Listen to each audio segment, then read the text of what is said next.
Adicara foto tetep lumampah. Adicara foto tetep lumampah.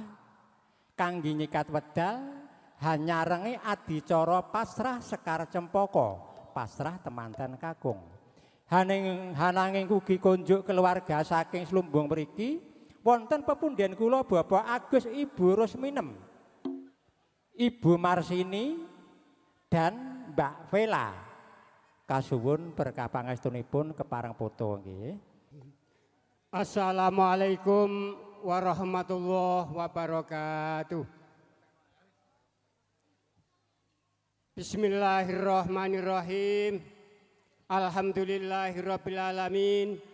Assalatu wassalamu ala asrofil anbiya'i wal mursalin sayyidina wa maulana Muhammadin wa ala alihi wa sahbihi ajmain. Qala rabbi shrah li sadri wa yassir li amri wahlul 'uqdatam min lisani yafqahu qawli, amma ba'du. Al mukarram para alim, para ulama, para kiai, bini sepuh-sesepuh ingkang kawula hormati, utaminipun kadang besan Bapak Rohman, Ibu Parwati, dalasan sedaya keluarga ingkang kawula hormati, ugi ingkang kawula mulyakaken, sedaya para undangan, kakung putri hadirin wal hadirat rahimakumullah. Kepareng kawula jejer wonten ngarsa ndika sami awrat ngemban dawuh saking panjenenganipun Bapak Tarmuji sekalian Ibu, kawula kinen ngaturaken babaring sejo wedaring gonta wigatos sing perlu wisuwanan kula sak rombongan. Saderengipun kawula ngaturaken menapa ingkang dados jejiban atur kawula, monggo sareng-sareng tansah manjataken puji dalah syukur dumateng ngarsanipun Gusti ingkang Maha Kuwaos Allah Subhanahu wa taala ingkang sampun paring mapinten-pinten rahmat, nikmat, hidayah, taufik, kawilujengan dumateng kita sami, sehingga kita sami saged sareng-sareng silaturahim wonten ing menika panggenan datengi undanganipun Bapak Rohman sekalian Ibu, bilih panjenenganipun ing wekdal menika sampun saged nglampahi darmaning sepuh ami moho utawi amala kramakaken kang putra putri ingkang asesilih Gendho Ayu Nur Rizki Hidayah ingkang pikantuk Mas Bagus Nova Giovanni, putra saking Bapak Tarmuji Ibu Marsini ingkang mijil saking Desa Ngrupit Kecamatan Jenangan Ponorogo. Alhamdulillah kanthi mboten wonten alangan satunggal menapa. Shalawat dalah salam mugi katur jumateng junjungan kita Kanjeng Nabi Agung Muhammad sallallahu alaihi wasallam ingkang kita ajeng-ajeng syafaat lan pitulunganipun ngantos ing yaumul akhir menjing.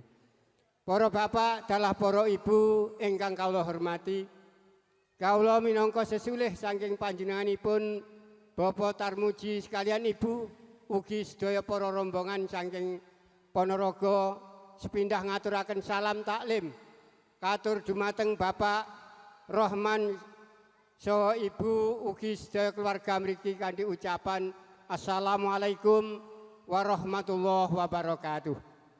Wonten salajengipun saking sedaya keluarga saking Ngrupit Jenangan Ponorogo ngaturaken sewu agunging panuwun dumateng Bapak Rohman sekalian Ibu dalasan keluarga mriki ingkang sampun nampi rawuh kawula sak brayat, ugi kanthi gupuh aruh palenggan minggahipun pasugatan ingkang sedaya kala tansah ngremenaken dumateng panggalih kawula sak rombongan boten langkung. Mugi-mugi amalipun saking Bapak Rohman sekalian Ibu dalasan sedaya keluarga tansah dadosa amal ibadah katampi wonten ngarsanipun Gusti ingkang Maha Kuwaos kawalesa ingkang sak sae-saenipun. Amin. Wonten salajengipun kawula atas nama saking sedaya para rombongan saking Ngrupit Jenangan Ponorogo mbok bilih anggenipun sowan wonten ing mriki wonten tingkah laku solah bawa ingkang kirang meranani dumateng keluarga mriki kula atas nami wakil tansah nyuwun pangapunten ingkang saageng-agengipun.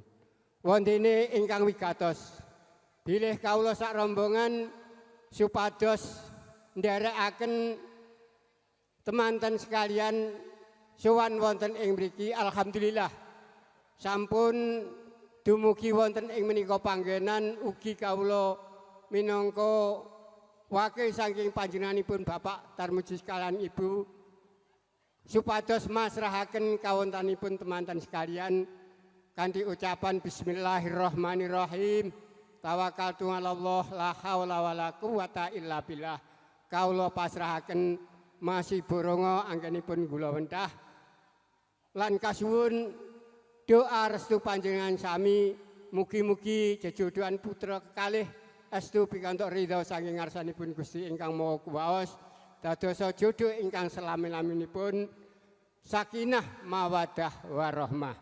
Ugi nyuwun doa restu panjenengan sami awet temanten kakung menika satunggaling abdi negari.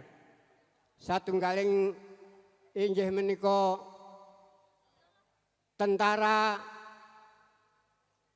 pramila nyuwun doa restu panjenengan sami.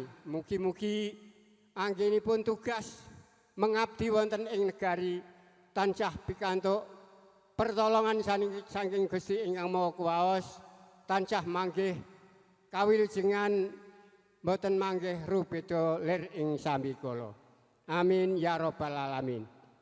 Ingkang salajengipun mbok bilih acara pahargyan pawiwahan sampun paripurna kula sak rombongan saking Desa Ngrupit Kecamatan Jenangan Ponorogo kepareng lumengser saking dalem mriki nyuwun pamit mboten langkung doa restu panjenengan sami mugi-mugi lampah kula sak rombongan saking dalem mriki ngantos dumugi dalemipun piyambak-piyambak saking keluarga Bapak Tarmuji sekalian Ibu wonten sasar susuripun atur ingkang kirang meranani dumateng panggalih nyuwun pangapunten ingkang saageng-agengipun.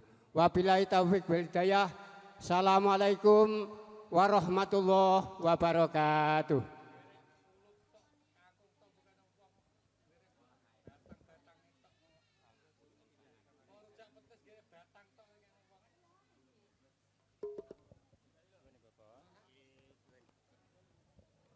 Kaduk ruruh hangarah prono pepundhen kula wau anggenipun ngaturaken adicara pasrah sekar cempaka mulya hananging lepat nyuwun gong pangapunten Bapa pasrah mangke katampi wonten tengah-tengah kirab kemawon nggih Bapa wonten wedal longgar mangke dipun ginakaken kangge nampi pasrah ngaten nggih. Kunjuk sedaya para pangombyong ingkang sampun kepareng nampi pakurmatan, monggo kepareng dedhaharanipun cucuk lampah kondang kawentar. Cucuk lampah kondang kawentar satriya bagus pideksa. Serampat Kang Mas ya. Iya, serampat candrane ya.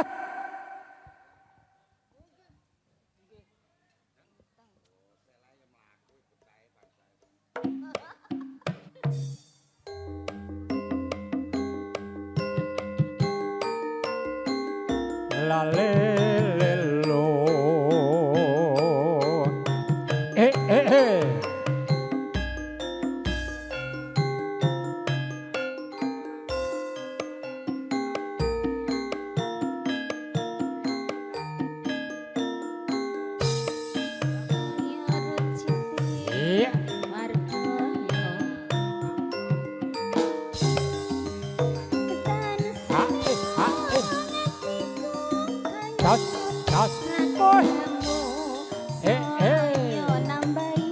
monggo Bapak kepareng foto Bapak. Foto sing wonten wedal kedhik monggo foto. Mangke ingkang dereng kepareng foto menawi temanten kekalih sampun kepareng lukar busana. Mangke kasur kepareng foto nggih Bapak Ibu.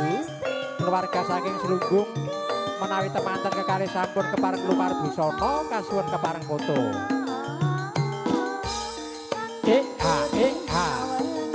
Woi.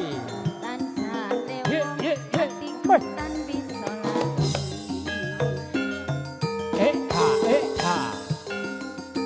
Gas, gas. Woi.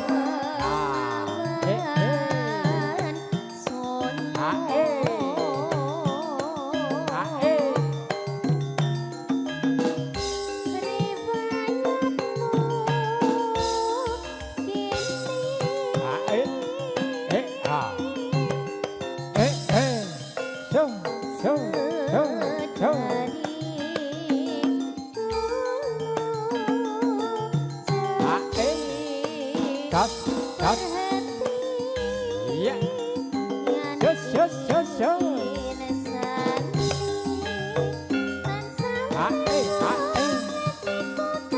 Gas, gas. Menika ingkang abdi sampun kepareng rawuh Kang Mas. Menika ingkang abdi sampun kepareng rawuh Kang Mas. Monggo kula dherekaken Lukar Busana Kanalendran. Mangaken busana kasatriyan Kang Mas.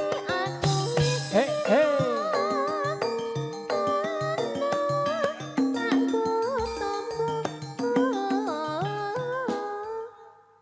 Nggih. Yayi garwanipun Kakang Yayi kados pundi Kang Mas? Kuwi mau laras sing slendro Yayi. Kamangka aku njaluk laras pelok. Supaya Yayi tresnaku marang tresnamu tansah imbang Yayi. Tembangipun menapa Kang Mas ya imbang ana katresnanku. Menapa orjenipun purun slendro kok dipun bablaske pelok. Aja kuwatir Yayi kuwi ngono ora jugetan. Apa wae diulu gelem wae. Ngaten Kang Mas inggih ngaturaken gong panuwun. Mboten kecewa nggih kula mbayar ngaten Kang Mas. Imbang ana katresnanku Kang Mas.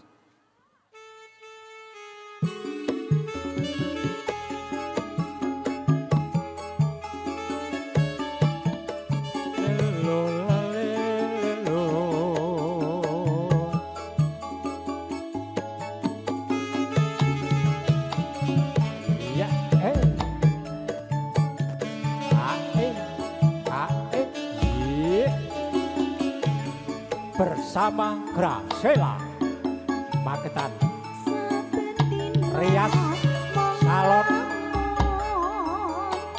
Kondang Sae Murah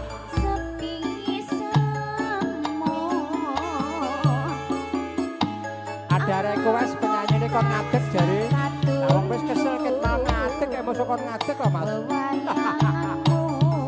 Duh Kang Mas wong Halo.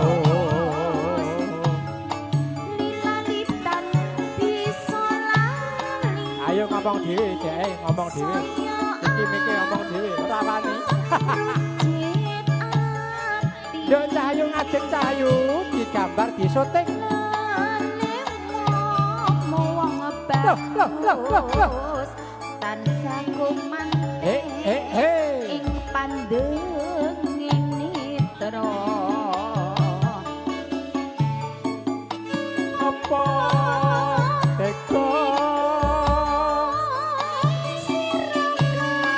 Mas citra ing janji misahke katresnan jati. Loh. Lamun mangkono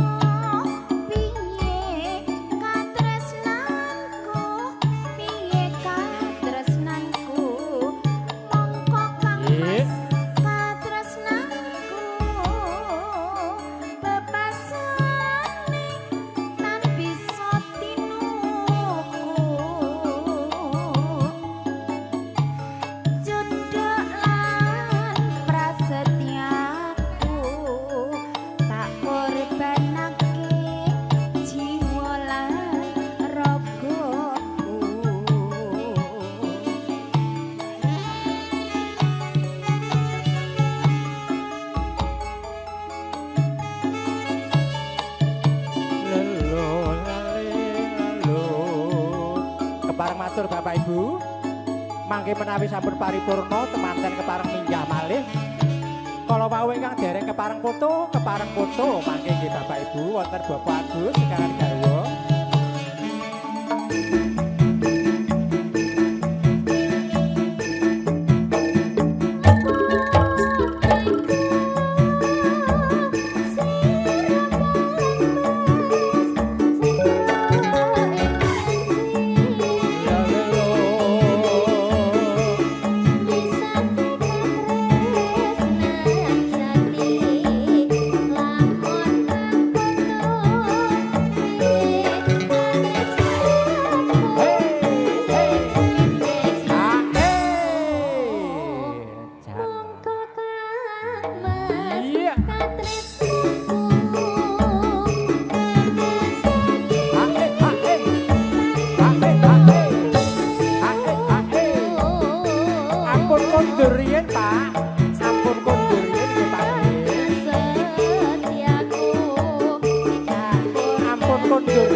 Kondur yen nggih Pak nggih.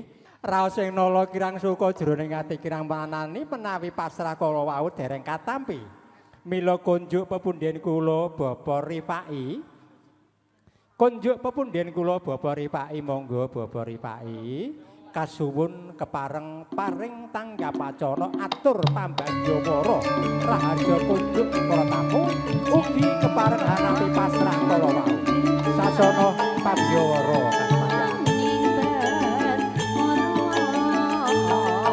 Bapak Roman monggo tindak niki Bapak Roman.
Bismillahirrahmanirrahim.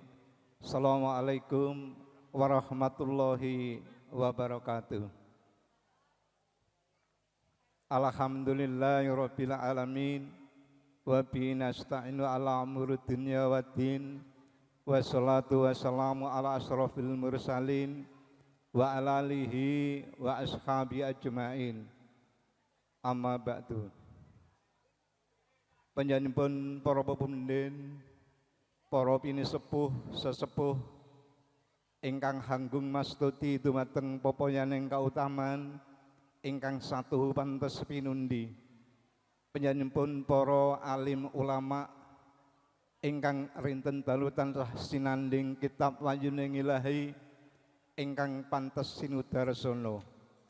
Para kadang werda muda ingkang begja mulya sumawana para tamu kakung putri dalah para pengarak penganten ingkang satuhu luhuring budi. Keparenga sadèrèngipun kawula matur menggah wasing gati wonten ngarsa panjenengan sami langkung rumiyin monggo-monggo kita sami sareng-sareng tansah muji syukur wonten ngarsa dalem Allah Subhanahu wa taala kranten saking panjenenganipun ing wekdal menika kula lan panjenengan taksih pinaringan kawilujengan sehingga saged mangkempal manunggal saperluhana tepi darmaning agesang ing kalenggan menika kanthi pinayungan karaharjan tebing sambikala. Boten katalumpen sholawat salam tetep kunjuk dumateng junjungan kita Nabi Agung Muhammad sallallahu alaihi wasallam ingkang kita antu-antu syafaatipun binjing wonten laladan yaumul kiamah. Amin. Sadèrèngipun kawula piniji minangka sulih salira panjenenganipun pepundhen kula Bapak Rahman sekalian garwa sarening panjenenganipun boten kuwawa matur piyambak jalaran saking bombongipun manah pramila kawula kapurih matur wonten ngarsa panjenengan sami sepindah ngaturaken sugeng rawuh ning padha kondur awit krawan panjenengan sinarengan raos panuwun ingkang tanpa pepindhan mugi keparenga wirunggan ngantos dumugi paripurnaning wiwian ing kalenggan menika mangke madyaning suka ing kalenggan menika panjenenganipun pepundhen kula Bapak Rahman sekalian garwa Mahargya Suta Hamiwa Siwi putrinipun ingkang asesilih Nur Rizki Hidayah pikantuk anak emas bagus Praka Nova Giomani Fani saking tlatah Reok Ponorogo. Sarahning puneng pengantin sampun anindakaken upacaraning panggih kanthi boten wonten alangan rubeda ing samikala. Salajengipun Bapak Rahman sekalian garwa anggen krawahaken panjenengan sami wonten dalem mriki mbok bilih wonten kekirangan samudayanipun. Samudayanipun ngingi babakan palenggahan pasugatan ingkang boten nuju prana dumateng penggalih panjenengan sami Bapak Rahman sekalian garwa namung nyuwun agungi pangapunten ingkang sak kathah-kathahipun. Lajeng kala wau atur pamasrah saking penganten kanggung inggih anak emas bagus Nova Giovanni ing wekdal menika ing titi wanci menika kula tampi Pak sebinah maneh kula tampi kanthi suka renaning penggalih jer menika sampun dados tanggal jawabipun Bapak Rahman sekalian garwa menawi punang penganten kakung wonten dalem mriki insyaallah mboten dipun benten-bentenaken iki anake mantu, iki anake dhewe insyaallah mboten. Salajengipun sak paripurnaning wiwahan ing kalenggan menika mangke Bapak Rahman namung saged nderekaken sugeng kondur panjenengan sami sak rombongan saking Slumbung ngantos dumugi tlatah Riok Ponorogo mugi-mugi tansah winantu rahayu wilujeng nirih ing sambikala. Saha mboten katalumpin Bapak Rahman sekalian garwa ugi nyuwun doa restu dumateng panjenengan sami para pepundhen, para pinisepuh, sesepuh ingkang sampun kiblating panembah panang pamawas lebda ing pitutur kasuwun puja hastawa puji hastutinipun satemah kangge punang penganten sarimbit saged atut saha runtut anggenya manjing wonten bebrayan ingkang enggal saha pikantuk keluarga ingkang sakinah mawaddah warahmah fidini wa dunya wal akhirah amin. Salajengipun kawula pribadi mbok bilih anggen kula matur wonten kirang susilaning krama miwah kirang suba sita dalah duna tungkap atur kawula piniji mboten kalis saking kalebatan mugi kersa paring lumunturing sih agunging pangaksama ingkang sak sami-saminipun. Wassallallahu billahi taufik wal hidayah. Assalamualaikum warahmatullahi wabarakatuh.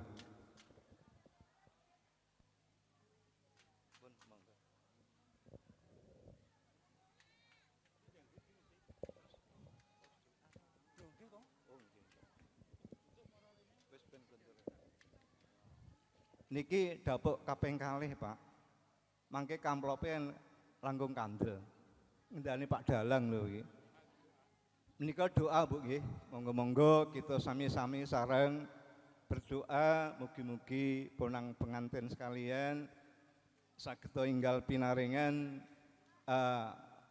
wujudipun golek momongan ingkang saged tata jalma pinangka regenging balewisma. Allahumma sholli ala sayyidina Muhammad wa radhiyallahu an kulli sahabati Rasulillah jamain walhamdulillahi rabbil alamin. Hamdan yuwafi ni'amahu yukafi masyitahu ya Rabbana lakal hamdu kama yanbaghi lil jalali wajhikal sultanik. Allahumma sholli ala sayyidina Muhammad wa ala ali Muhammad.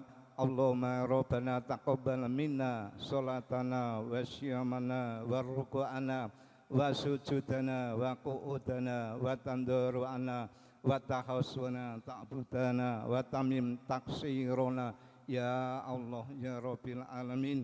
Rabbana anzalamna anfusana wa illam taghfir lana wa tarhamna nakunanna minal khasirin. Rabbana la tuzigh qulubana ba'da idh hadaitana wa hab lana min ladunka rahmah innaka antal wahhab. Rabbana hab lana min azwajina wa dzurriyyatina qurrata a'yun taqina imama. Rabbana atina fid dunya hasanah wa fil akhirati hasanah wa qina adzabannar. Alhamdulillahirabbil alamin. Lulus Raharjo pepunden kula Bapa Rifai kala wau anggenipun tangkap wacana wujudipun atur pambagya para Raharja kunjuk sagung para tamu ugi kepareng hanampi pasrah kala wau kalajengaken maos hastungkara doa ing mangke menawi sampun paripurna kantun maos hamdalah sesarengan ngaten kemawon sinambing rantos cucuk lampah kondang kawentar bagus niku Sri Atmaja temanten anggenipun ngadi sarira nggih kados wau Ibu Pak Bu temantenipun anggenipun santun busana inggih kados wau pancen gagrakipun gagrag sae nggih gagrakipun gagrag sae sedaya sami sanggul dados inggih radi dangu sekedhik upami biasanipun namung kerudung niku cekap 10 menit menawi kados ngaten menika tetep tambah 5 menit. Para pepunden setya mukti mumpung tasih wonten wedal jenengan kersa joget napa mboten tindak riki? Apa ampun sumuk? Nggih. Napa ampun sumuk? Ayo nduk diparingi ning aja langgam. Aja langgam. Nggih. Garap sing menak penting aja langgam. Nggih, cucuke pun medal dereng. Karo ngenteni. Oh nggih. Pailena sing sigrak karo dulurmu lanang kuwi jaman biyen nggih anteng epol rambutnya putih. Niki to. Jaman biyen.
Monggo Kang Mas nek sampun paripurna.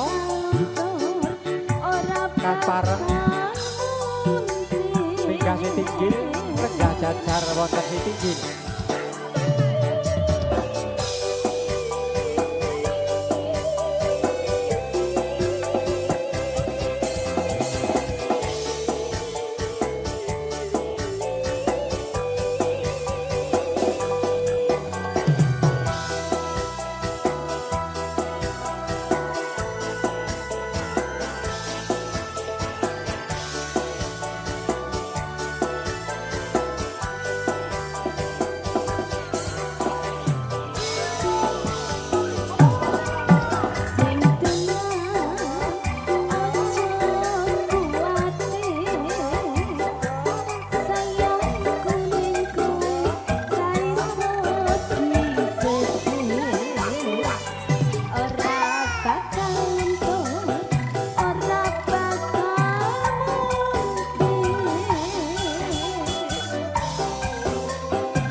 dandan ganteng kaya ngono.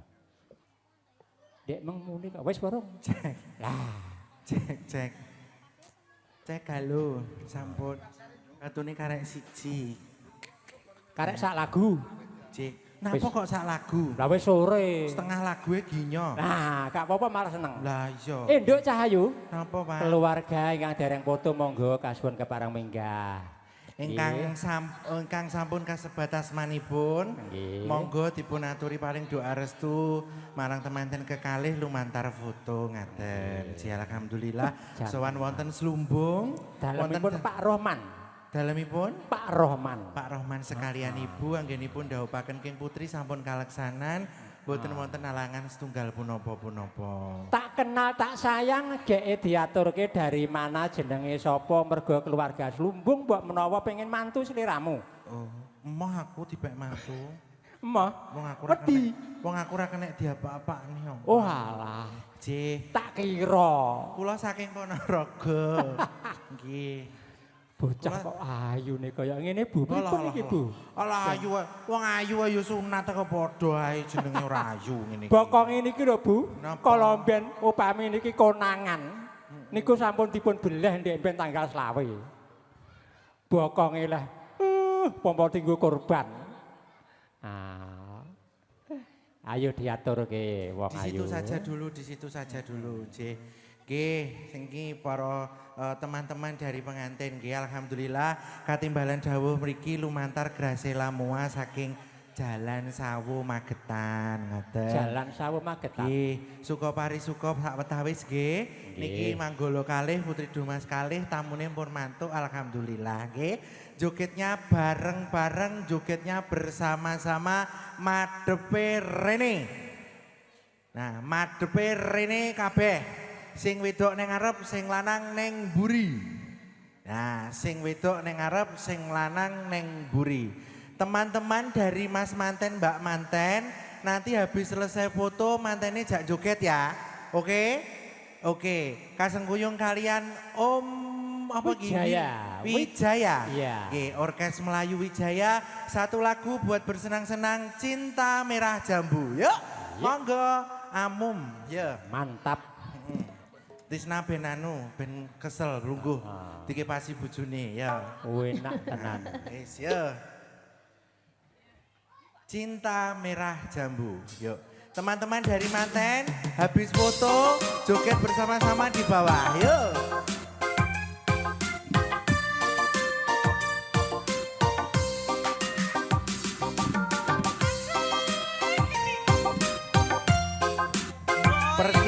Persiapan nggak boleh jalan.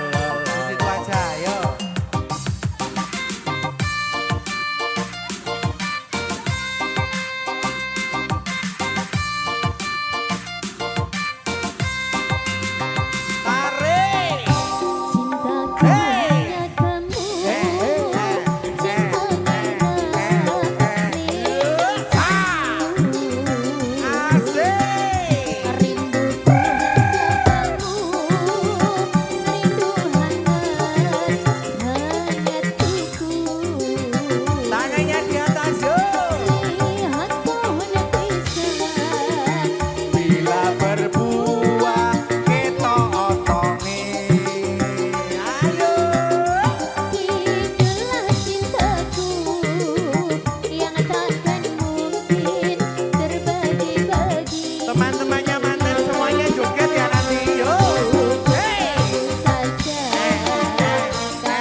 sampun nggih. Atur nglipur kula alhamdulillah.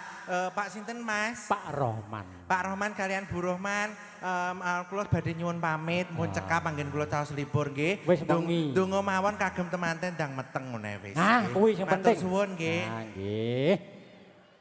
Panjenenganipun Bapak Rohman, Ibu Parwati, monggo kepareng mandhap jenengan wonten ngajeng. Bapak Rohman, Ibu Parwati, jenengan wonten ngajeng. Temanten kekalih wonten niku kadang pisan monggo mandhap tumuju wonten santun busana nggih. Kadang pisan mandhap tumuju wonten ing santun busana. Temanten kekalih wonten inggil kemawon ingkang dereng kepareng foto monggo Bapak Ibu kasuwun kepareng foto. Wondene Bapak Rohman kalian garwa wonten sak ngandhapipun tawur pagung nguntapaken konduripun sagung para tamu kakung putri. Saking kawula menawi wonten lepat nyuwun uga pangapunten monggo sami sesanti. Monggo sami sesanti Jaya Jaya Wijayanti Hanjaying Bawana rahayu, rahayu, rahayu ingkang sami tinemu. Pak Rohman. Nggih. Oh nggih, kepareng foto iki nggih. Monggo jaya-jaya wijayanti hanjayeng bawana rahayu ingkang sami tinemu. Wasana wassalamualaikum warahmatullahi wabarakatuh.